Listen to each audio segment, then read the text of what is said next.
Heaney. I'm a member of the Mason Institute. It's a great pleasure to welcome you all here to our first MI lunch of the year. It's also a great pleasure to introduce Dr. Deborah Scott, who's my colleague at the Department of Science, Technology and Innovation Studies, just over the road. Debbie's had a really varied and interesting professional life before joining us.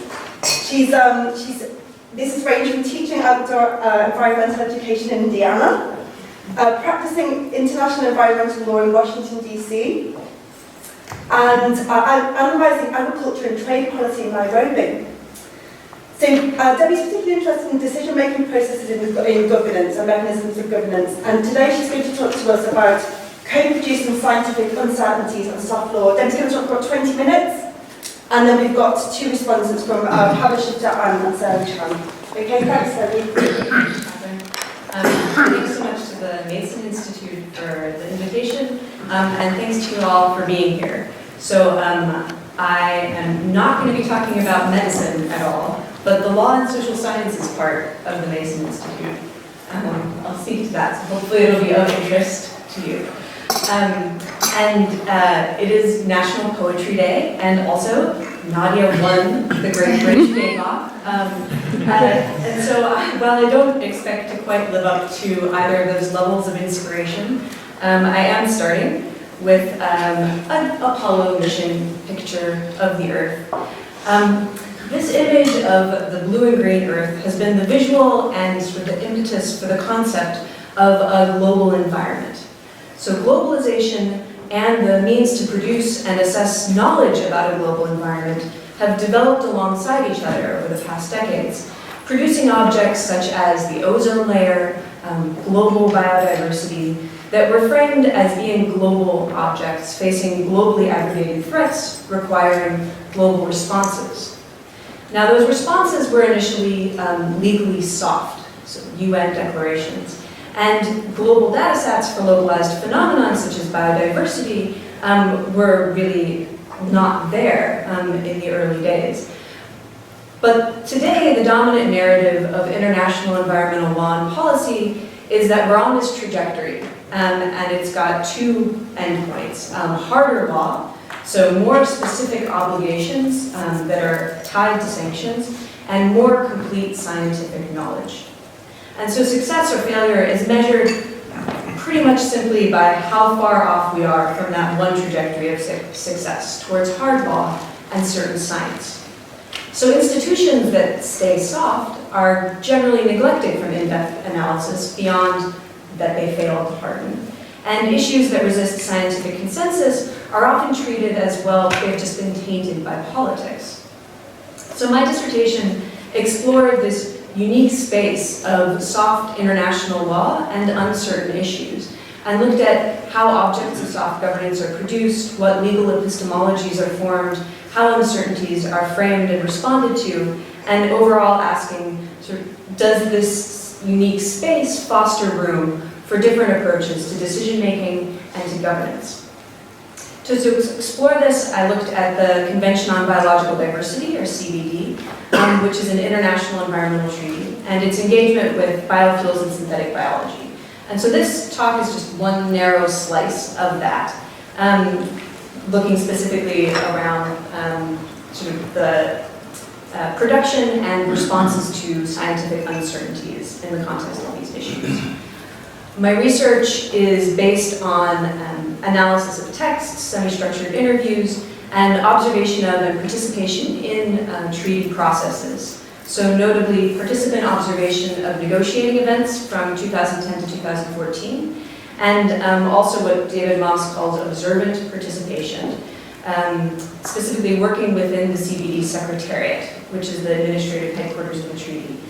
First as an intern and then as a consultant, drafting documents on synthetic biology and assisting in party discussions on synthetic biology, such as this one. So just a word about the CBD's format, which I took out that slide apparently.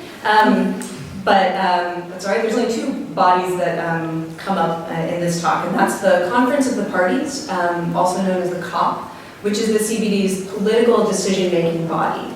It sort of comes into being for 2 weeks every 2 years and makes all of the political decisions. And then there's the subsidiary body on scientific, technical, and technological advice, or SUBSTA, which is the CBD's advisory body, and that meets more or less annually for a week and has really come to act as a pre-COP. So it starts work on draft texts that are then taken up by the COP and become COP decisions. And COP decisions can be described as soft law.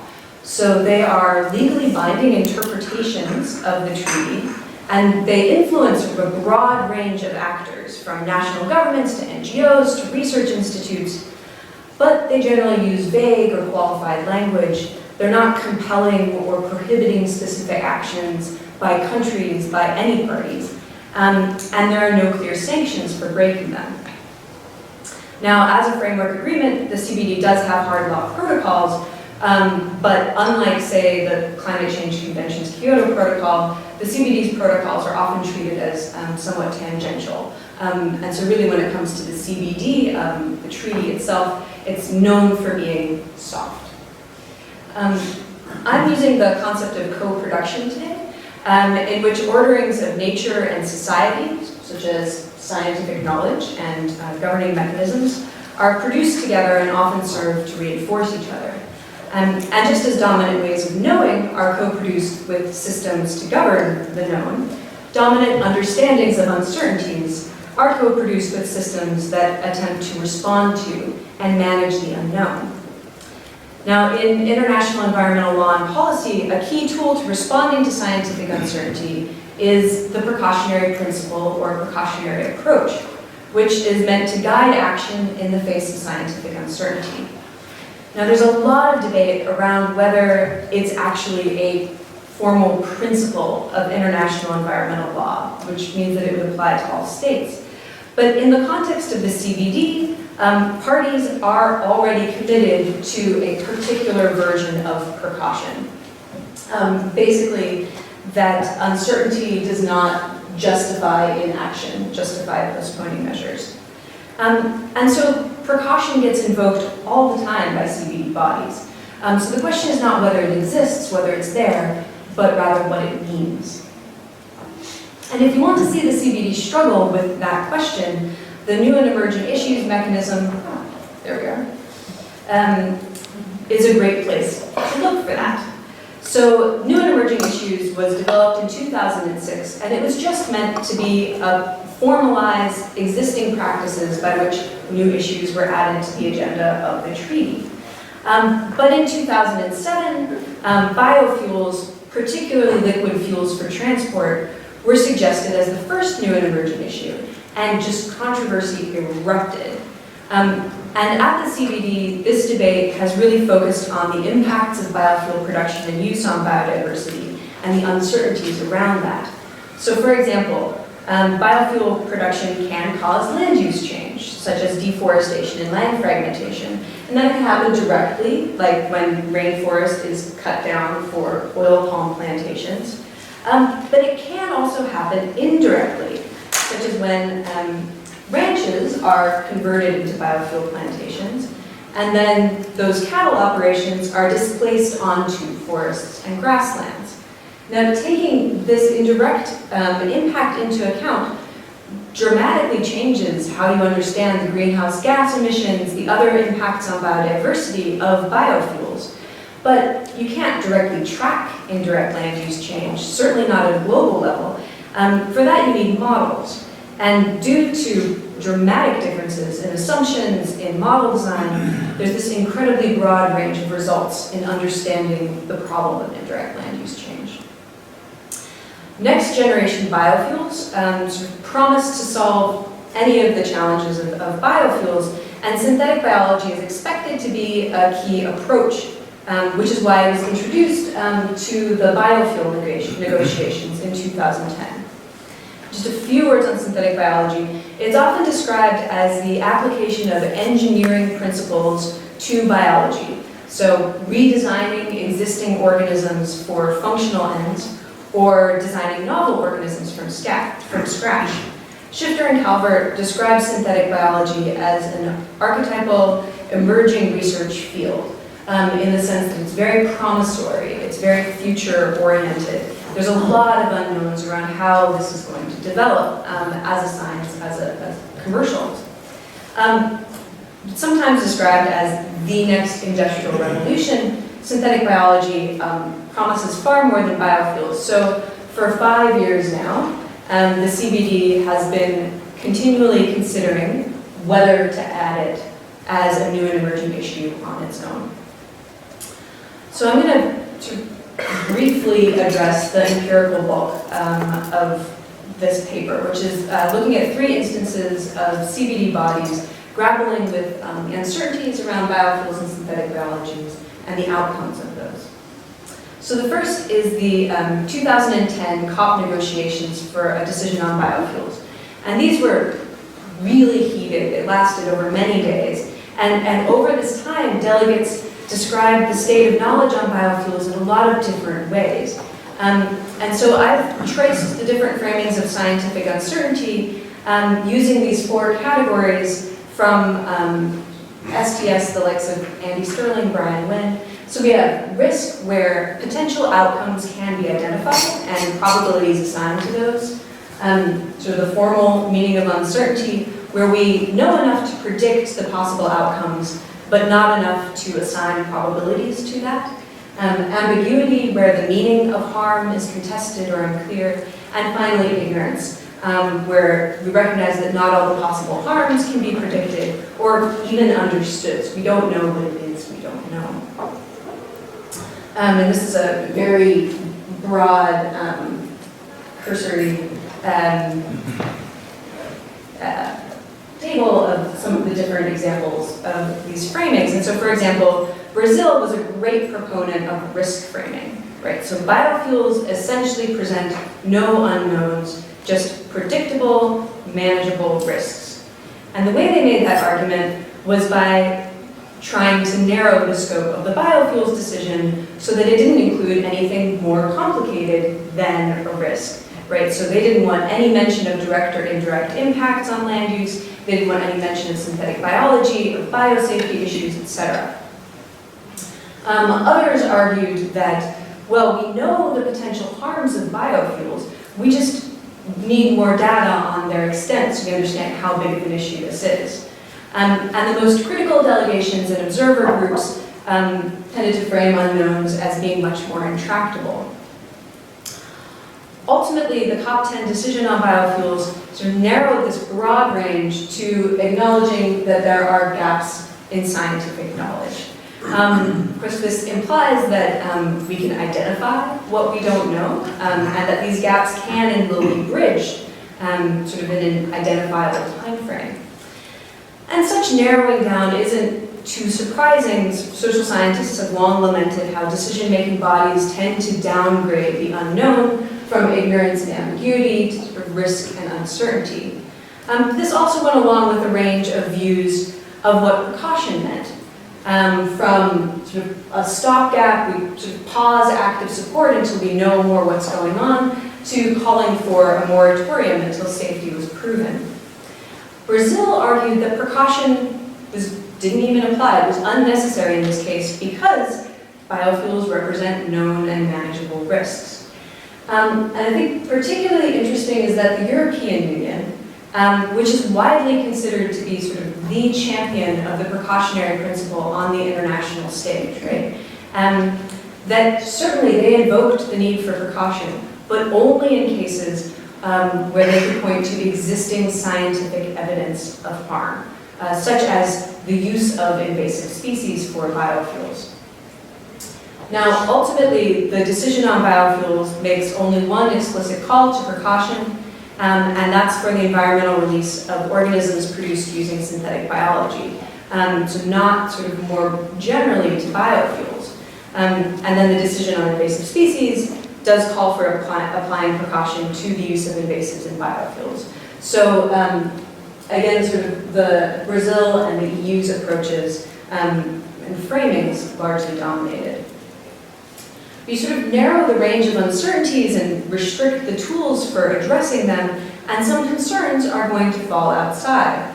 So if we look at what's happened since COP10, the CBD Secretariat produced documents, they were asked to, addressing indirect land use change. And they described them as, well, they're difficult to quantify, but nonetheless, it's a key issue with regard to biodiversity and biofuels. Basically saying, okay, this poses understood kinds of harms, but at maybe unknowable scales. And at a 2014 SBSTA meeting, Brazil and Argentina in particular really pushed back and argued that the Secretariat had no right to even write about indirect land use change because it was, first of all, highly uncertain, but also unobservable, unverifiable, and reliant on assumed economic and social contexts in the modeling. So those Secretariat documents went back for revisions, and they've not reemerged yet. And I don't know that they will. So in this case, this complex problem hasn't been reduced or reframed as something simpler. Instead, dominant parties are saying this goes beyond risk to uncertainty, and even worse, this is an indeterminate problem, right? This is context-specific, embedded in social and technological and natural systems. And they're making the case that because of that indeterminacy, because they are recognizing it, the CBD cannot address this issue. That such issues are, we can say, illegible to the CBD, a la James Scott. And finally, turning to synthetic biology, since COP10 highlights the challenge of responding to unknowns. So back when biofuels were first introduced, and there was this great kerfuffle, the COP was like, how did we let this even in? Let's develop criteria for any future new and emerging issues. And in 2012, the COP requested that the Secretariat apply these criteria to the issue of synthetic biology. And this was the first and thus far the only time that the criteria have been applied. As the responsible consultant who had to do this, I attempted to clarify that while the simple answer to a criterion such as is there new evidence of significant impacts of synthetic biology on biodiversity, the simple answer is probably not. But that probably not could be interpreted in a number of different ways, right? So it could mean that synthetic biology is not a threat to biodiversity. Or it could highlight the lack of research investigating ecological impact. And it also raised the issue of timing. So should the CBD consider issues only once they have known impact? Or is there a role for the treaty in guiding and shaping the development of new technosciences? So the response at SBSTA was varied. Some delegates pointed to the Secretariat documents to say, clearly the criteria have not been met. And others pointed to the same documents and said, clearly the criteria are met.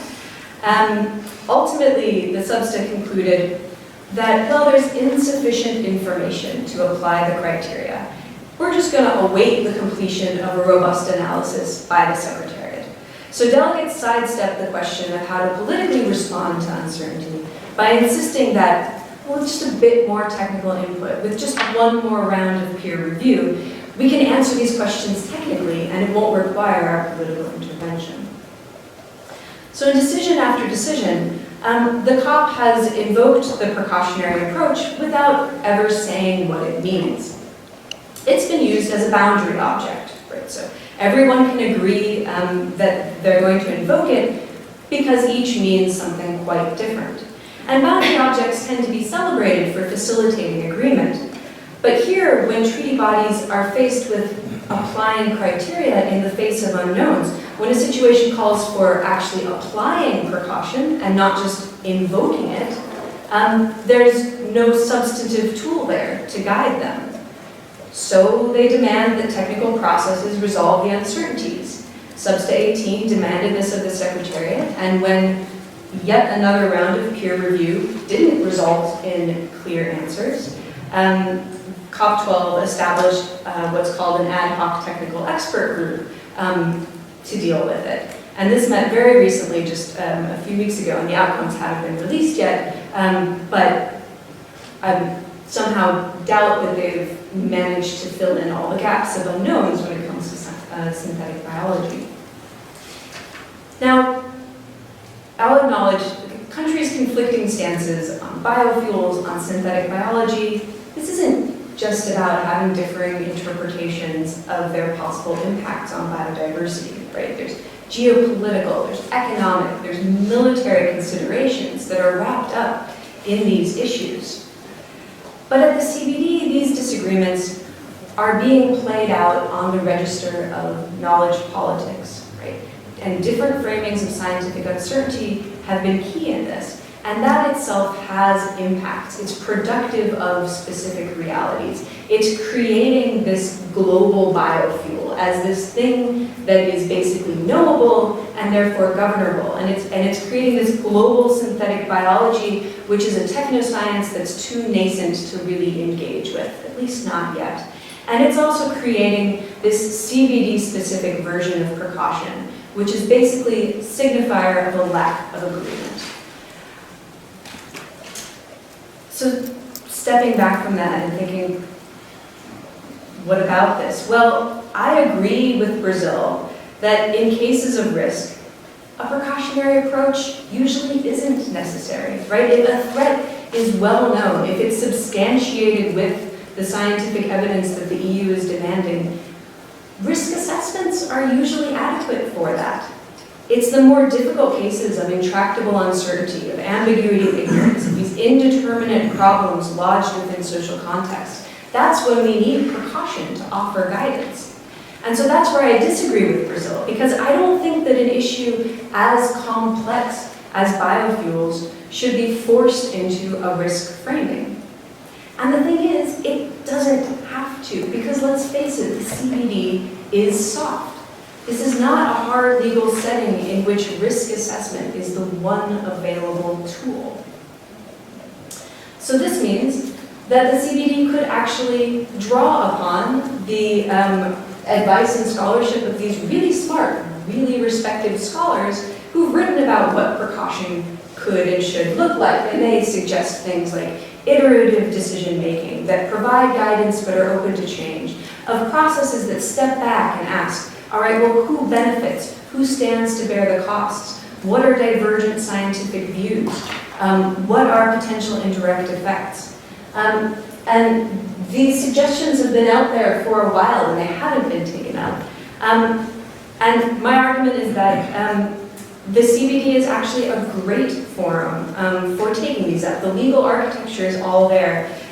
It's just a matter of some shifting interpretation and sort of internal understanding of what they're doing. So for example, new and emerging issues could be just slightly redefined to mean issues that are incredibly important but still unknown, that indeed, like synthetic biology, are maybe important in part because they're still unknown, because they're open to shaping. The CBD is really situated where it could be a major international treaty that actually recognizes the plural and conditional nature of knowledge. But that's going to require acknowledging that it's on a different trajectory than hard law and certain knowledge, and then taking advantage of that to actually experiment with decision-making. And acknowledgements, and also I'm very pleased to just have arrived at Edinburgh to be joining the Engineering Life Project. Thank you, David.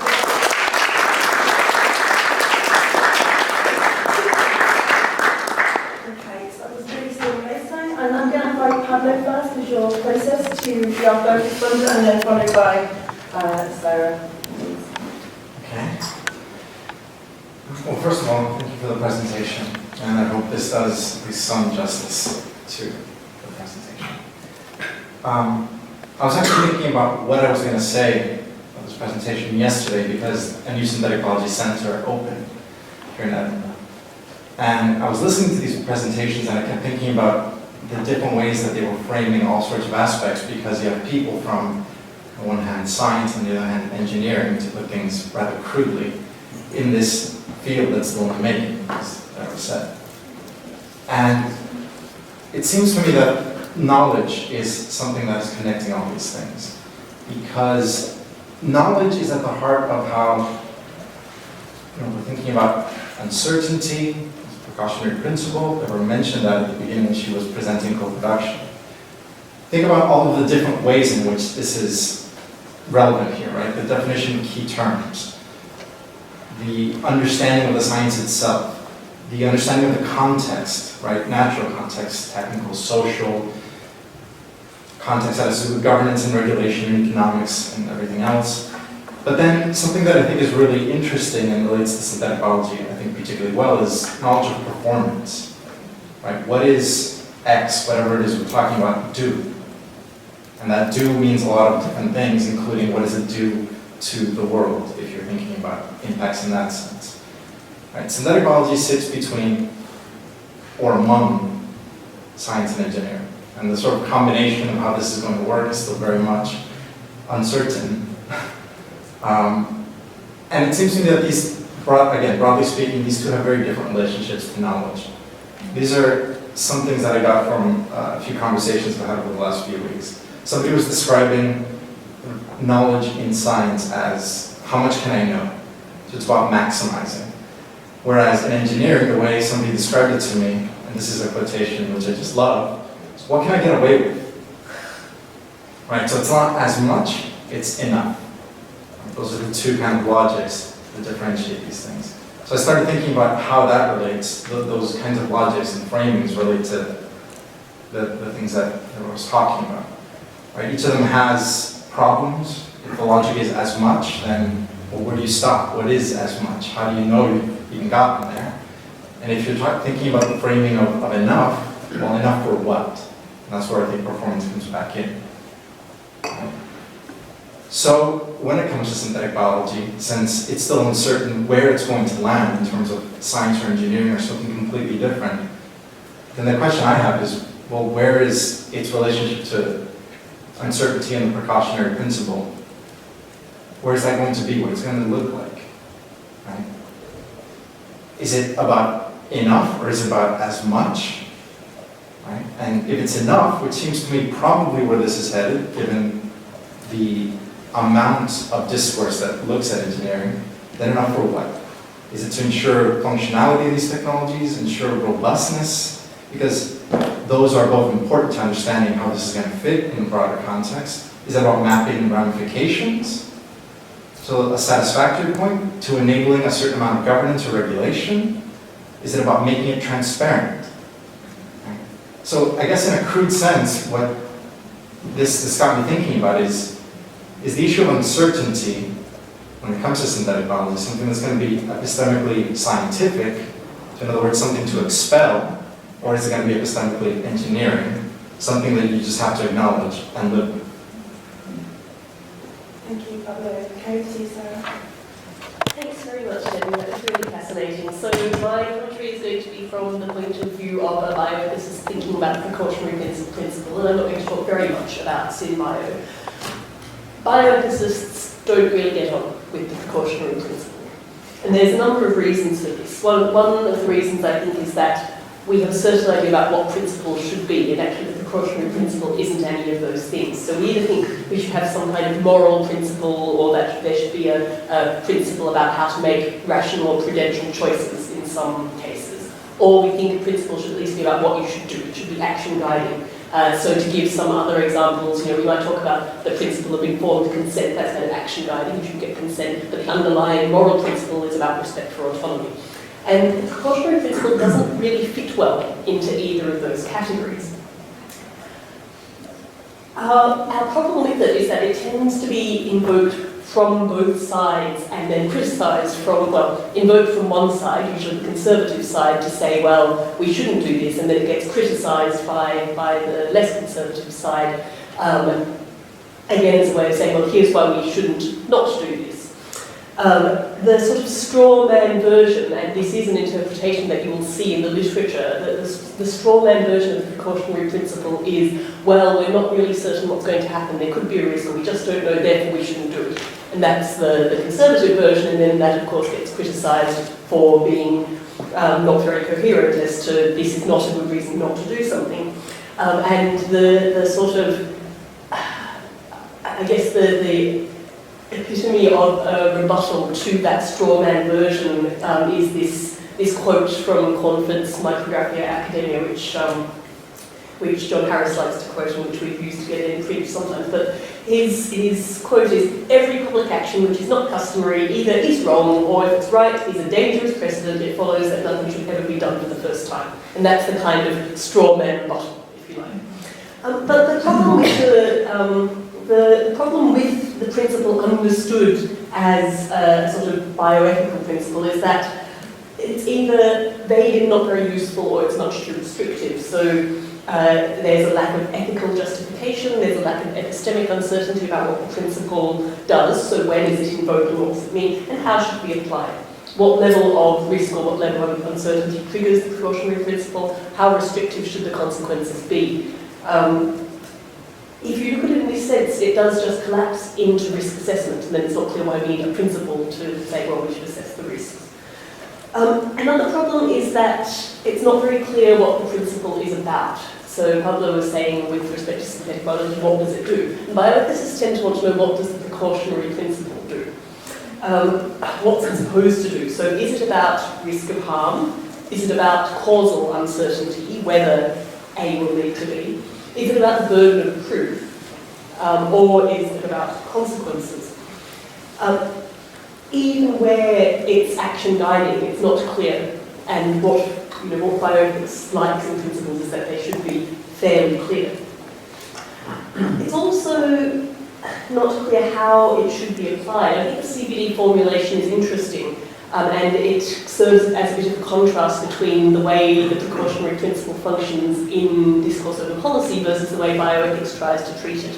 So I think in bioethics what we like to do is pin down what it is we're talking about. So we do the conceptual analysis to say, well, what actually is this thing? And we come up with some formulation that tries to pin it down that may not actually be very much to do with what it does in practice. And then we do the normative analysis to say, does this principle give us a good answer or not? And the CBD formulation actually shows us that while we often try to interpret it and then criticize it as a reason to act in a certain way, and then we say, well, it doesn't give us good reasons to act in that way, actually the formulation says it's not a reason to act, it's a reason not to refrain from acting. So actually that's quite a different, thanks Debbie, if you could put that up. It's quite a different way to how it's being criticised within bioethics. So I think as a bioethicist looking at the precautionary principle, we tend to say, well, it's not very good as a moral principle, and it's not very good as an action-guiding ethical principle. But I think that sort of misses the point. So if you go and do a search for precautionary principle ethics, you'll find lots of papers that are straw-manning each other over what it does and what it doesn't do. But where I think it's got a far more interesting role is in this policy discourse. So bioethical policy making is very rarely solely or even primarily about clear moral principles, as much as we might like it to be. And it's much more about application. And thinking about this, I was wondering whether the usefulness of the precautionary principle was precisely because of the aspects that are perceived as weaknesses by analytic moral philosophers. In other words, that its vagueness, its openness to interpretation, are what allowed to act, as Debbie says, as a boundary object, and therefore promote discourse, promote deliberation, collective decision-making, and so forth. But I think the question that remains to be answered, and I think this is highlighted by what Debbie said at the end, is that even if we're going to say, well, it can be, so we have a different hat on, we don't have our analytic moral philosophers hat on, we have our bioethicists and policymakers hat on, the question that we still need to address is, why are we using it in this way? So why do we want to open up that space, and how do we want to open up that space? What are our goals? And I think it's interesting to think about the trajectory that Debbie mentioned, and that the goal has been seen as producing hard law, but actually if we take a step back and say what should be our goals in this situation, that may not be what we want to do. And so even if we're going to apply the precautionary principle as an object to open up a discourse, we still need to be thinking about what the end point of that opening has got to be. So thank you very much. Okay, so thank you very much for those two beautifully contrasting and very thoughtful and thought-provoking responses. Debbie, would you like to say anything to those? Sure. Just briefly, I mean, I thought that Pablo's questions that are raised are really spot on, and I think that they also, that question of the role of knowledge and the question of like the focus on performance, I think that that's another aspect of the CBD that's really important, and that's also kind of soft and in flux in interesting ways that I got into in my dissertation as well. So bodies such as the World Trade Organization's Sanitary and Phytosanitary Standards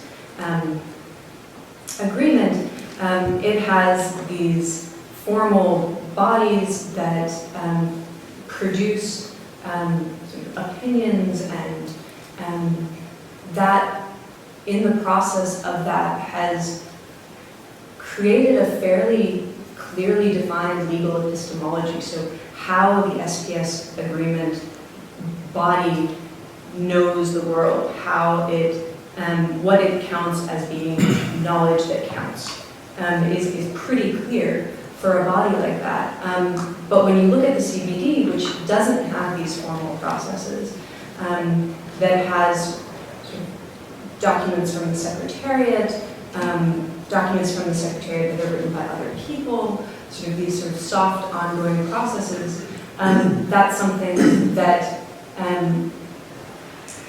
doesn't get clearly stated, which is not necessarily a bad thing, but that it can mean that tensions around what knowledge counts and what knowledge doesn't count for the treaty come out without it being clearly about that.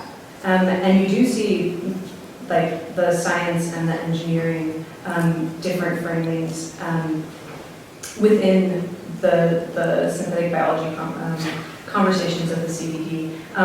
Even more so, I think you see this sort of like narrow, well, we need to understand the world in terms of risk assessments, and therefore this is the kind of information and knowledge that is useful and legible to that, and anything else doesn't count, compared to people who are wanting to open it up much more.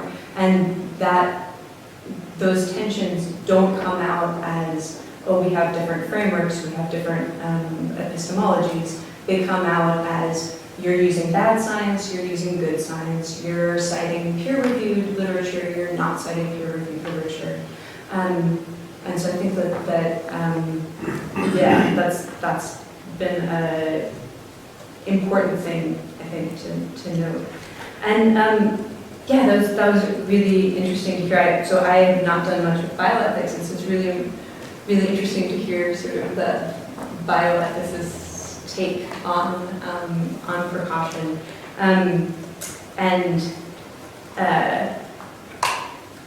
Yeah, I think that there are so many straw man versions of precaution that get invoked. And so something like the president's, in the US, the President's Council on Bioethical Issues looked at synthetic biology and said, okay, well, we're not going to be precautionary because that would mean that we would just say no. And we're not going to be proactive because that would just say we would mean yes no matter what. We're going to take the middle ground and say that we should all act with prudence, which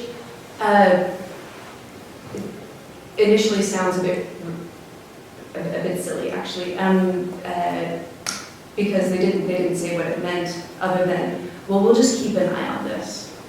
They were kind of like, it's cool, y'all. Keep an eye on it. You don't need to worry about it. Just keep going forward. But not like, we're not saying keep going forward no matter what, because we're going to keep an eye on it.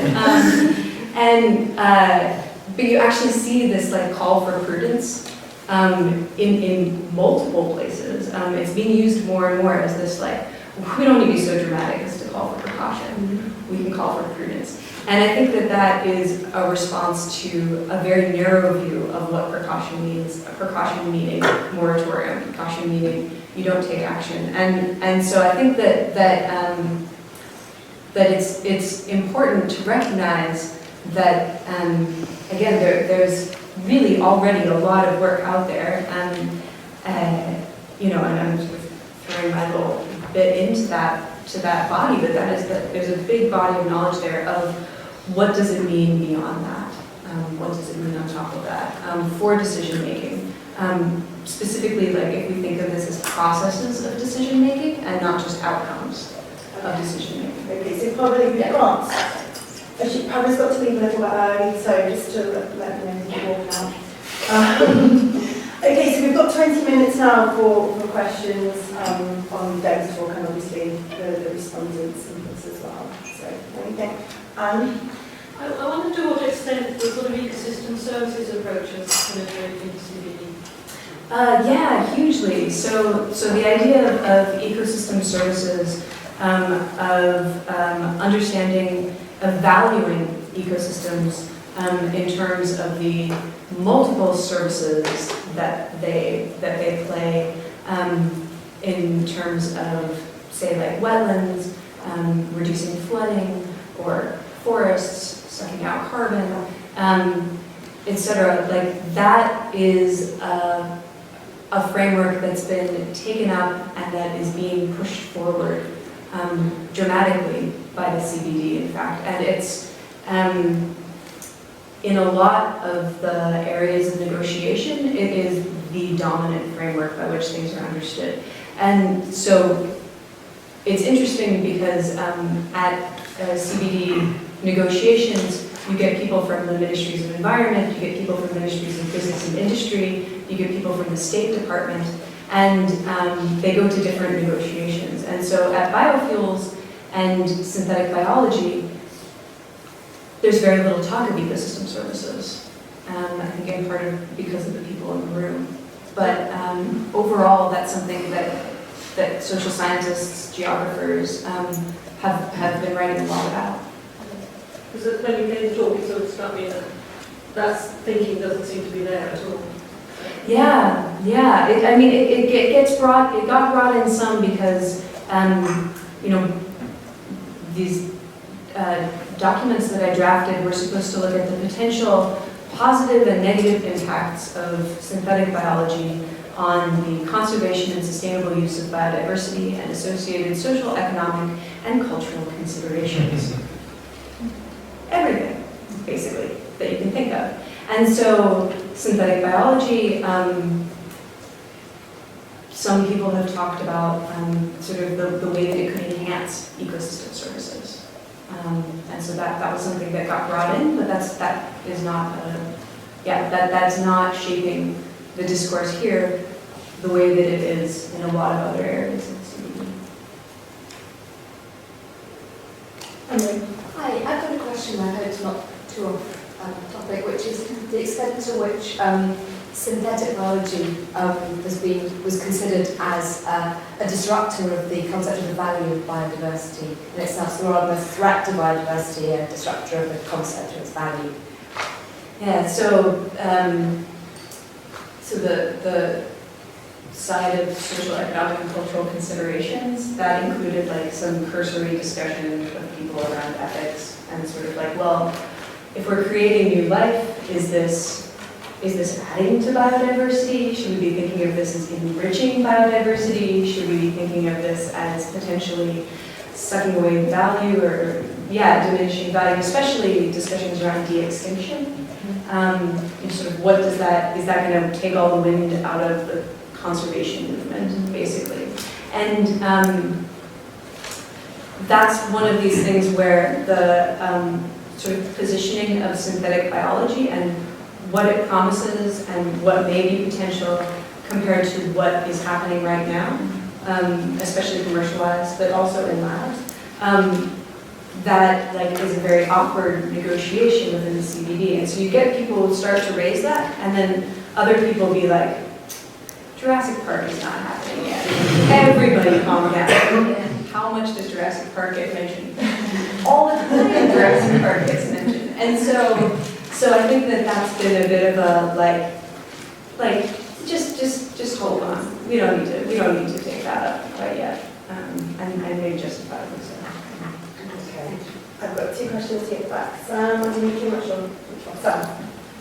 Thank you, that was lovely. I was thinking a lot about Anna Singh's work on friction throughout the talk, and it seems as though this is really what's going on here. We've got different geopolitical motives coming together and almost producing and mobilizing a particular form of strategic ignorance, to use Lisa McGui's term, which actually ends up being the scientific uncertainty that you're speaking about. And I was wondering if you could maybe speak to the difference or non-difference between scientific uncertainty and strategic ignorance, because it seems as though, like in Brazil, they're just mobilizing the uncertainty in a way that allows for nothing.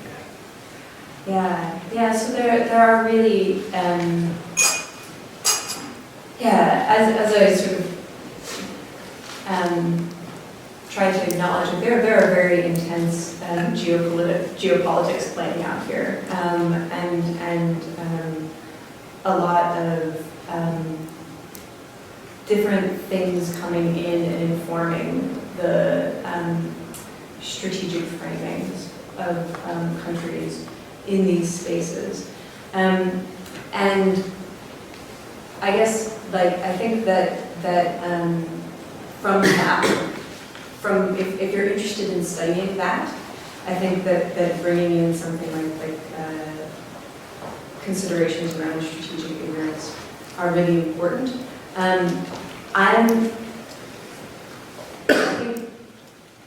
in part because of the things that I find interesting, in part because of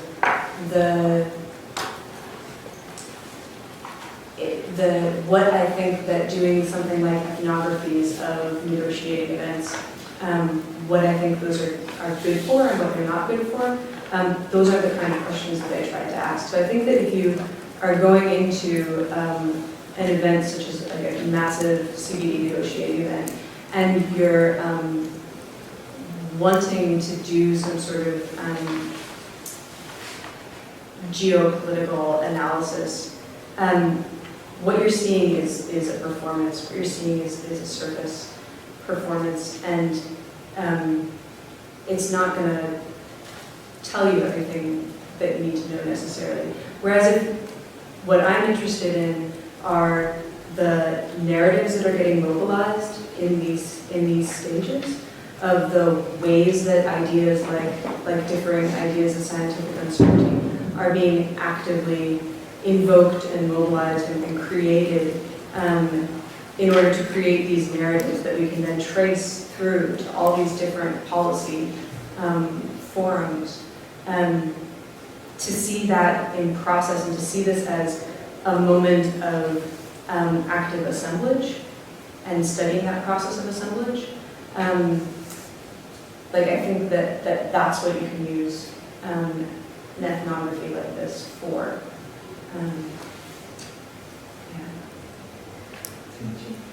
So going back to Jurassic Park and maybe even beyond that, I was wondering what role historical analogies and examples play in these discussions and the policy-making decisions.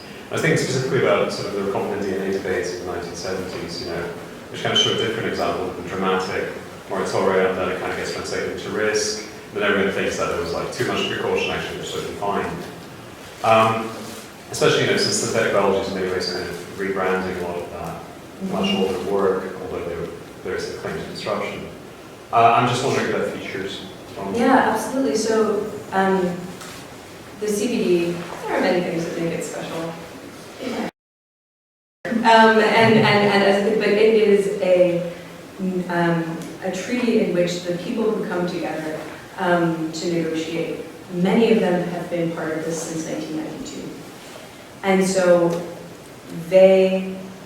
many of the people who come into the room to talk about synthetic biology at the contact groups, which is the smaller group, they are not synthetic biologists.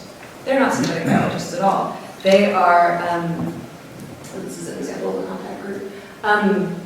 They are government bureaucrats who have negotiated the blankety-blank out of GMOs, who are traumatized or invigorated by that experience and are sort of taking a deep breath and being like, here we go again. And so I think that the main historical point of reference for synthetic biology is GMOs. And in the context of the CBD, that means it's the Cartagena Protocol on Biosafety, which governs the transboundary movement of new GMOs, basically. They're called living modified organisms in that context. But basically, it was incredibly fiercely fought. The CBD initially, people thought that it was going to do all kinds of different hard law things. And then biosafety and GMOs was the protocol that got negotiated. And that went on and came out with this Cartagena Protocol of Biosafety. And so it has this very specific role for these people. So when was that? And so that came into, it was passed in, I think, 2001. Okay, got Jill and then Graham. Oh, I really like that. I really thank you so much, all of you, actually. I keep on thinking about when my mom says, we'll see. She says, we'll see what's going to happen. And always means no. Do you know what she's going to say? And I've got a really awful question. And I think it's a result of trying to be a little bit too clever and trying to link the three talks together. It's probably going to fall apart abysmally, but let me try it. Thinking about the way that different frames of knowledge that Pablo has pointed to between scientific engineering and whether it's too much or enough. And then the way that individuals within those particular disciplines themselves will then present or not that particular stance. How is it possible then to tell whether the precautionary principle is then just only purely a kind of political instigation? It doesn't, as Sarah actually maybe pointed to, if I understood it correctly, actually do anything. All it's doing is reflecting a particular way that knowledge is presented about a particular issue. Does that make sense? No. Yeah. I mean, like, is the precautionary principle just sort of like a political way of signaling, like, no? Yeah. I don't know. I think that's what I'm getting at, which was partly kind of generated by the distinction about what a principle actually is. I mean, if it isn't a principle. Right. So, and I should say that within the CBD, it's never called a precaution. Let's actually, people use different framings, but in general, people say precautionary approach, and that's in part because the U.S. will only ever say the precautionary approach because they are very invested in there not being a precautionary principle, and that if anybody ever decides and tries to claim that it does exist, that they'll be able to say, well, we've been a persistent objector to that, which is one way, pretty much the only way to get out of a sort of general principle of international law applying to you is by being like, well, literally every time anyone has ever said that, we've been like, it's an approach, it's not a principle. So how is that different, as in the way that it's used as a way to deal with the problem, it's not used as a way to go It doesn't actually have any legal difference. It doesn't actually signify anything, but it signifies how you feel about it more than anything. And what you think it means, how strong of a legal thing it is, or whether it's just sort of a let's not be unreasonable here. You know, and there are like lots of different ways that it gets defined. It's not only being used,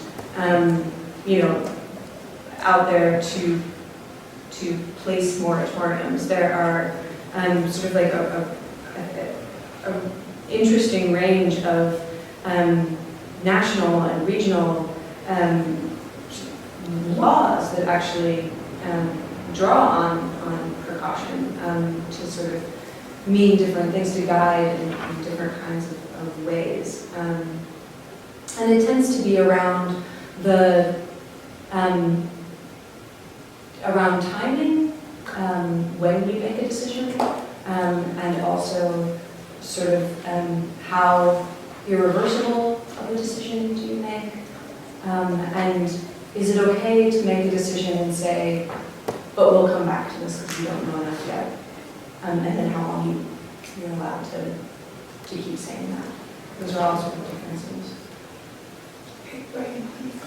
First of all, thank you, Debbie, for an excellent start to our MI lunches this year. You started off the talk by mentioning this kind of drift from the soft law to the hard law without really commenting on that. And Sarah suggested when we think about precautionary principle, precautionary poetry, we should be asking what's it for example, reaching towards hard law. Could you say a little bit more about the role of law in all of this? In particular, assemblages, soft or hard? Yeah, so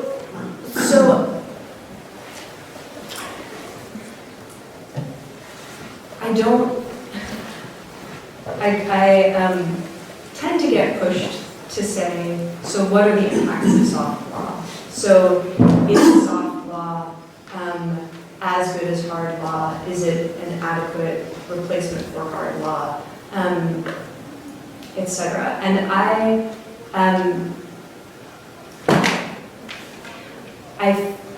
I feel like the tools that we have to measure the impacts of international environmental law and policy are very narrow. It's very hard to be able to. It's remarkably hard to be able to look at an action that a country takes and be able to say they took that action because they're part of this treaty, and let alone measure the impact of that action. And so I think that the sort of approach that I'm taking and the questions that I'm asking are, okay, because we sort of have this set of assumptions are in place that if you're working in international environmental law, you are working to like move towards hard, to push things towards hard. That means that these soft spaces get neglected in terms of what's actually happening there. I'm not actually trying to compare whether the soft results are as good as the hard results. I'm more looking at, well, how do the processes compare? Or do the processes open up possibilities for different framings and different understandings? Do you think your findings say anything about that sort of drive from soft to hard, including actually doesn't matter that much? Because it's in these spaces that a lot of the work is being done and not what law says? Yeah, I mean, I think that especially with something like biodiversity, where there was this, in the early 90s when it was being negotiated, like the US was the one who recommended that this treaty be negotiated, and that was because they wanted a global parks treaty. They wanted a treaty that would set out hard law for how we conserve things. And that's not what's resulted.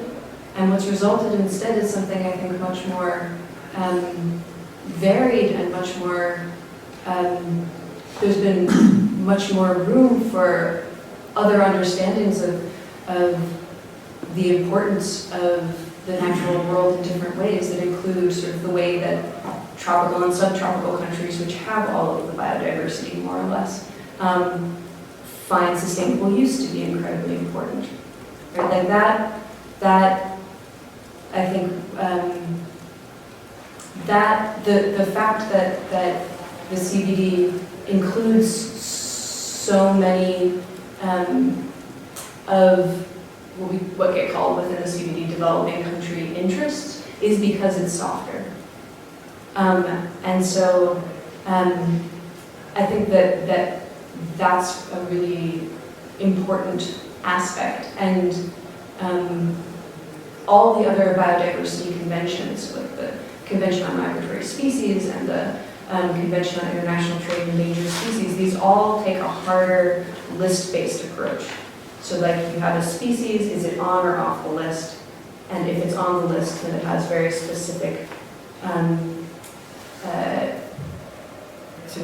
that means specific things in terms of the kinds of regulations that a country needs to have around them and whether you're allowed to trade, etc. And I think it's really hard to look at the biodiversity landscape, legal biodiversity landscape, and say that those are successful and the CBD isn't. I think the CBD has been influential in a lot of ways. Okay, well that brings us more or less up to 2 o'clock. So thanks very much to Debbie again, and thanks to all of you for coming on board. Thank you.